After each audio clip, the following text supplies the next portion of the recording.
અપહરણ કરી જાનથી મારી નાખવાના ગુનામાં સંડોવાયેલા આરોપીઓને ગણતરીના કલાકોમાં શોધી કાઢતી છાણી પોલીસ સ્ટેશન તથા વડોદરા શહેર ક્રાઇમ બ્રાન્ચ.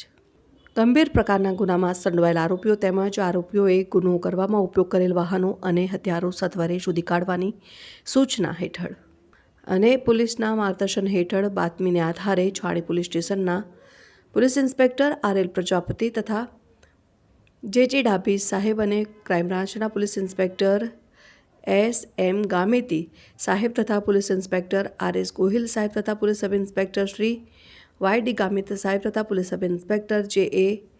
રહેવર સાહેબનાઓ દ્વારા અલગ અલગ ટીમો બનાવી સીસીટીવી તેમજ ટેકનિકલ સર્વેલન્સ અને લોકેશનને આધારે ગુનામાં સંડોવાયેલા આરોપીઓ તેમજ સદર ગુનામાં વાપરેલ સફેદ કલરની સ્વિફ્ટ કાર શોધી કાઢેલ અને આગળ કાયદેસરની કાર્યવાહી હાથ ધરેલ. પકડાયેલા આરોપીમાં કૌશિકભાઈ મહેન્દ્રભાઈ નીલકંઠ ઉર્ફે નાથીઓ, જીતેન્દ્ર બારૈયા, ઉમંગ ઉર્ફે શૂટર ભાવેશભાઈ પ્રજાપતિ, ગોવિંદભાઈ રણછોડભાઈ ભોઈ તથા પૃથ્વી ઉર્ફે પી.કે. ખોડાભાઈ ભોઈ.